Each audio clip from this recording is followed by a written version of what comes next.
10 കൊല്ലം നമ്മുടെ ജനങ്ങൾ ശരിക്കൊരു പൊളിറ്റിക്കൽ സ്ലേവറി എന്ന് പറയും അങ്ങനെ ഒരു കാര്യം അനുഭവിച്ചിട്ടുണ്ട്. നമ്മളൊരു വികസനം തന്നു അത് അങ്ങനെ മാത്രമല്ല, എപ്പോഴും നമ്മളുടെ നേരത്തെ പറഞ്ഞതുപോലെ ഒരു അടിമ മനോഭാവം കൊണ്ട് ചെയ്യുന്നവരോട് നമ്മൾ കാണിക്കരുത്. അതിൻ്റെ മറുപടിയാണ് വിജയം അവസാനമായിട്ട് അപ്പനോട് പറഞ്ഞത് ഫൈറ്റ് ചെയ്യാമല്ലേടാന്നാണ്. അതും പറഞ്ഞു പോയി കിടന്ന അപ്പൻ്റെ കല്ലറയിൽ ഒരു മെഴുകുതിരി കത്തിച്ചു വെച്ചിട്ട് എനിക്ക് പറയണം അപ്പൻ ജയിച്ചു എന്ന്. ജനങ്ങളോട് ചേർന്ന് നിന്നപ്പോൾ അവരെന്നെ ചേർത്ത് പിടിച്ചു. 10 വർഷം ഒരു നിലത്തെ ജനപ്രതിനിധി ആയിരിക്കെ മുഖ്യമന്ത്രി ആയിരുന്നിട്ടും ആ മണ്ഡലത്തിൽ 5 റൗണ്ടിൽ മുന്നിലെത്താൻ സാധിച്ചിട്ടില്ലെങ്കിൽ പിണറായി വിജയൻ പരാജയപ്പെട്ടു എന്നുള്ളതാണ്. അതിരാവിലെ 5:30 ഞാൻ ഇറങ്ങി. Big salute. കാരണം ധർമ്മടത്ത് നമ്മുടെ മുഖ്യമന്ത്രി ആയിരുന്ന പിണറായി വിജയനെ വെള്ളം കുടിപ്പിച്ചത്, കാലുകൾ മുട്ടുകാലിങ്ങനെ വിറപ്പിച്ചു. ഈ വ്യക്തി സമ്മതിച്ചു കൊടുത്തേ പറ്റത്തുള്ളൂ. എത്ര ശതമാനം വോട്ടിൽ മുന്നിൽ നിൽക്കുകയായിരുന്നെന്നറിയാമോ? ഇവിടെ പിണറായി വിജയൻ ആ സമയത്തൊക്കെ വെള്ളം കുടിക്കുന്നു, അയ്യോ അങ്ങോട്ടോടുന്നു ഇങ്ങോട്ടോടുന്നു, എന്ത് പറ്റി എന്നുള്ള ചിന്തയിലായിരുന്നു പുള്ളിക്കാരൻ. ഈ പറയുന്ന മുഖ്യമന്ത്രി മാത്രമല്ല, മന്ത്രിമാര് മൊത്തം ഈ ലെവലിൽ തന്നെ ആയിരുന്നു. ഏതോ വിരലിൽ ഉണ്ടാവുന്ന കുറച്ച് മന്ത്രിമാര് മാത്രമേ ജയിച്ചിട്ടുള്ളൂ. ബാക്കി എല്ലാം ആട്ടപ്പട്ടല പൂട്ടിപ്പോയി. അവസാനം വരെ മുഖ്യമന്ത്രി വെള്ളം കുടിച്ച് ഇനി എന്തോ ചെയ്യുമോ, എവിടെ പോയി പ്രാർത്ഥിക്കുമോ എന്ന അവസ്ഥയിലായിരുന്നു അവസാനം വരെ. എന്നാൽ അവസാനമായപ്പോൾ പുള്ളിക്കാരൻ ജയിച്ചു. എന്നാൽ നല്ല രീതിയിൽ തന്നെ പേടിച്ച് മൂത്രം വരെ ഒഴിച്ചു എന്നാണ് അറിയുന്നത്. എന്തായാലും കടക്ക് പുറത്ത് എന്ന് പറഞ്ഞ ആളെ കൊണ്ട് നാട്ടുകാര് വീട്ടിൽ പോയി ഇരിക്കണ എന്ന് പറയിപ്പിച്ചു. ആ ഒരു അവസ്ഥയാണ് നടന്നത്. എന്തായാലും കുറച്ച് കാര്യങ്ങൾ എനിക്ക് ഇന്നലത്തെ ആ ഇലക്ഷൻ റിസൾട്ടുമായി ബന്ധപ്പെട്ട് പറയാനുണ്ട്. ഇന്നലെ എന്തായാലും കേരളം കോൺഗ്രസ് തൂക്കി എന്ന് പറഞ്ഞാൽ നിസ്സാര തൂക്കല്ല തൂക്കിയത്. ഭരണവിരുദ്ധത ഈ ജനങ്ങൾക്ക് മനസ്സിലായി. അവർക്ക് ഈ ഭരണത്തിൽ എന്താ പറയാ, ഇനിയൊരു കണ്ടിന്യൂ ആവശ്യമില്ല, 10 വർഷം കൊണ്ട് തന്നെ ഞങ്ങൾ സഹിച്ചു എന്ന് പറഞ്ഞുകൊണ്ട് ഇവരെ അടിച്ച് പുറത്താക്കി. ഇനി ചാണകം തളിച്ച് ശുദ്ധികലശം ചെയ്യണമെന്നാണ് പറച്ചില്. പിന്നെ BJP-യുടെ കാര്യം എടുത്തു പറയണമല്ലോ. താമര വിരിയില്ല എന്ന് പറഞ്ഞെടുത്ത് താമര വിരിഞ്ഞു മക്കളെ, 3 എണ്ണം വിരിഞ്ഞു. ഇനി കേരളത്തിൽ ഇനി ഒരു അടുത്ത ഇലക്ഷനൊക്കെ വരുമ്പോഴത്തേനും എത്ര താമര വിരിയും എന്നുള്ളത് നമുക്ക് കണ്ടു തന്നെ അറിയണം. അതുകൊണ്ട് ഒന്നും നിസാരമായിട്ട് കാണരുത് എന്നാണ് പറയുന്നത്. കുറെ പേര് കളിയാക്കിക്കൊണ്ടൊക്കെ എത്തിയിരുന്നു BJP-നെ. പിന്നെ പാടത്തെ വിരിയത്തുള്ളൂ, ഷിയാസ് കരീമൊക്കെ പറഞ്ഞിരുന്നല്ലോ കായലിൽ വിരിയുമെന്ന്. പക്ഷെ വിരിഞ്ഞു. ഉണ്ടംപുരി വിരിയുമെന്ന് പറഞ്ഞവരുണ്ടല്ലോ, എന്നാൽ വിരിഞ്ഞു. ഓക്കെ, എന്തായാലും ഈ പറയുന്ന ധർമ്മടത്ത് ഈ പിണറായി വിജയനെ വിറപ്പിച്ച ആള് പറയുന്ന ചില കാര്യങ്ങളുണ്ടെന്ന് കേട്ടു നോക്കി. ധർമ്മടം ജയിക്കും, പക്ഷേ അത് ഏറ്റുപറയാൻ ആരും ഉണ്ടായിരുന്നില്ല. ആ പ്രചരണ രംഗത്ത് പോലും സ്ഥാനാർത്ഥി എന്ന നിലയിൽ ഒറ്റയ്ക്ക് പ്രചരണം നയിക്കേണ്ടി വന്ന ഇവിടുത്തെ നേതാക്കന്മാരും പ്രവർത്തകർക്കും 5 റൗണ്ടിൽ നിങ്ങൾ ആലോചിക്കേണ്ടത് 1,00,000-ഓളം അല്ലെങ്കിൽ 20,000-ഓളം ലീഡ് കിട്ടേണ്ടിടത്താണ് ഇപ്പോഴും 5 റൗണ്ടിൽ 1 റൗണ്ടിൽ പോലും കേരളത്തിന്റെ മുഖ്യമന്ത്രി ലീഡ് കിട്ടാതെ പോകുന്നത്.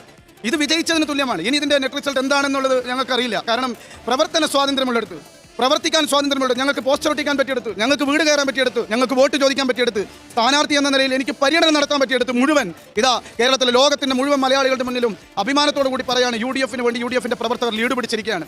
ഇത് രാഷ്ട്രീയപരമായി പിണറായി വിജയന്റെ പരാജയമാണ്.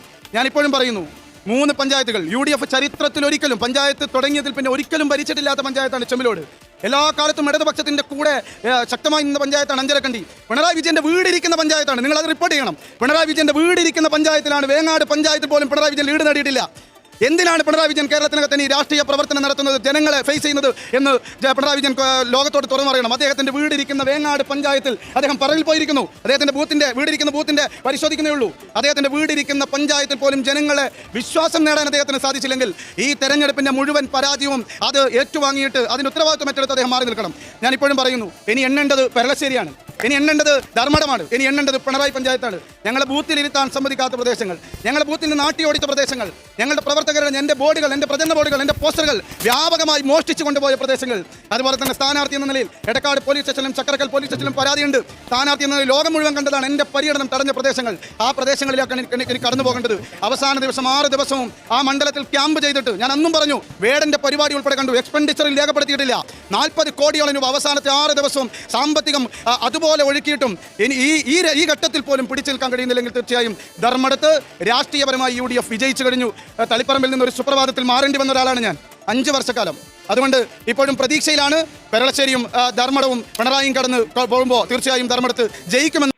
സ്വന്തം കുടുംബം ഇരിക്കുന്ന സ്ഥലത്ത് പോലും രക്ഷയില്ലായിരുന്നു ഈ പറയുന്ന നമ്മുടെ മുഖ്യമന്. എന്തായാലും ഇത്ര ധാർഷ്ട്യം കൊണ്ടൊക്കെ ജീവിച്ചിട്ട് കാര്യമില്ല. ജനങ്ങളുടെ ഇടയിലേക്ക് ഒന്ന് ഇറങ്ങിച്ചെല്ലണം.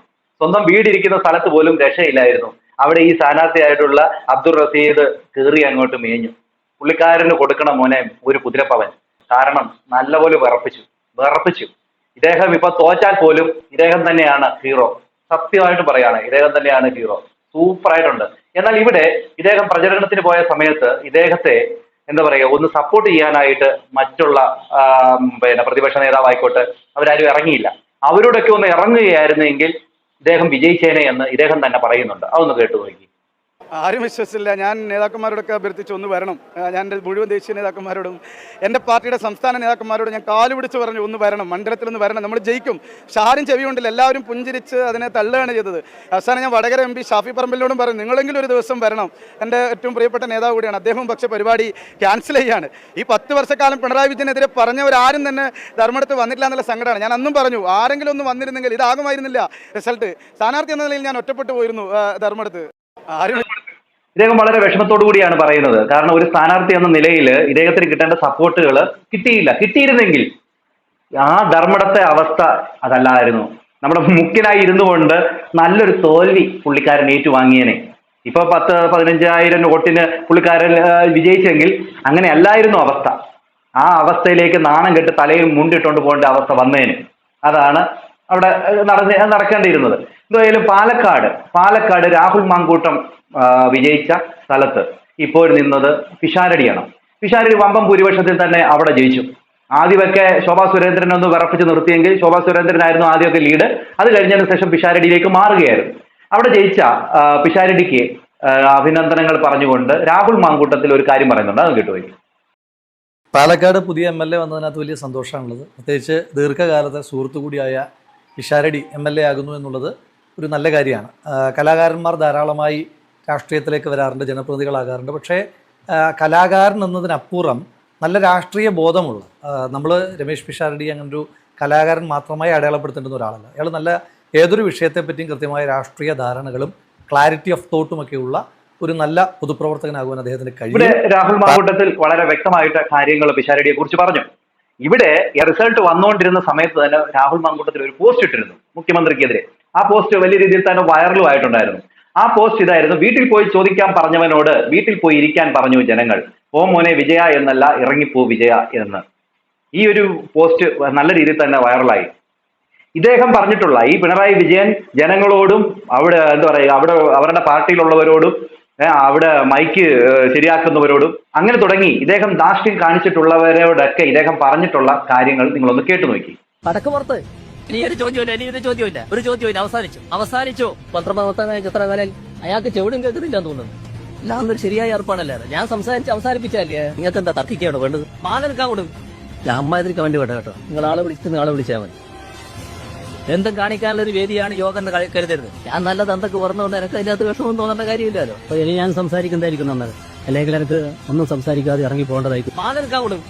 കേരളത്തിന്റെ ആവശ്യം വളരെ കൂടുതലാണ്. അത് വീട്ടിൽ പോയി ചോദിച്ചാൽ മതി. അതെ, ജനങ്ങൾ പറഞ്ഞു നിങ്ങൾ വീട്ടിൽ പോയി അങ്ങ് ഇരിക്കാൻ. അതാണ് സത്യാവസ്ഥ. എന്തായാലും പ്രായം മൂത്തിട്ടാണോ അതോ വിവരമില്ലായ്മയാണോ എന്താണെന്നറിയില്ല, ഇങ്ങനെ ജനങ്ങളോട് പറയാൻ തുടങ്ങി. ജനങ്ങൾ പറഞ്ഞു ഇനി മതി, ഞങ്ങൾ സഹിച്ചത് മതി എന്ന് പറഞ്ഞ് അങ്ങോട്ട് വിട്ടു. അതാണ് ഇപ്പോൾ സംഭവിച്ചത്. അപ്പൊ ഇവിടെ ഈ പറയുന്ന രാഹുൽ മാങ്കൂട്ടത്തിൽ പറഞ്ഞില്ലയോ മറ്റേ പിഷാരടിയുടെ കാര്യം. പിഷാരടി വിജയിച്ചത് എല്ലാവർക്കും സന്തോഷമായി. പാലക്കാട്ടെ ജനങ്ങൾ വളരെ ആഹ്ലാദത്തിലാണ്. അങ്ങനെ ഇരിക്കുമ്പോൾ ഈ ആഹ്ലാദ പ്രകടനം നടത്തിക്കൊണ്ടിരുന്ന പിഷാരടിക്ക് നേരെ കുപ്പികളൊക്കെ എടുത്തെറിയുകയുണ്ടായി. അത് ആരെ എറിഞ്ഞേ എന്നുള്ള കാര്യവും പുറത്തു വന്നു. അദ്ദേഹത്തെ പോലീസ് അറസ്റ്റ് ചെയ്യുകയും ചെയ്തിരുന്നു. എന്തായാലും ആ രംഗം നിങ്ങളൊന്ന് കണ്ടുവയ്ക്കേ.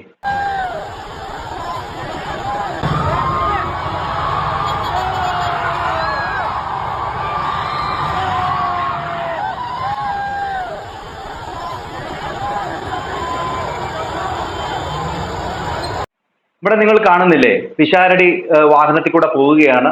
സന്തോഷ പ്രകടനം നടത്തിക്കൊണ്ട് പോകുമ്പോൾ അവിടെ നിന്നൊരു ബോട്ടിൽ ഇങ്ങനെ പോകുന്നത് കണ്ടില്ലേ? എന്നാൽ ഈ ബോട്ടിൽ എറിഞ്ഞതാരാണ്? അത് നിങ്ങളൊന്ന് കണ്ടുപോയി.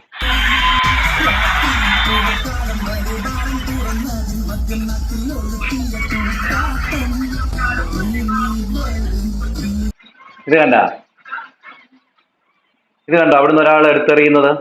അതായത് പാർട്ടി ഓഫീസിൽ നിന്നാണ് എടുത്തെറിയുന്നത്. ഇതിൻ്റെയൊക്കെ ആവശ്യമുണ്ടോ? അവർ വിജയാഹ്ലാദം നടത്തുന്നു, അവർ ആ വഴി കൂടെ പോകുന്നു, പോട്ടെ.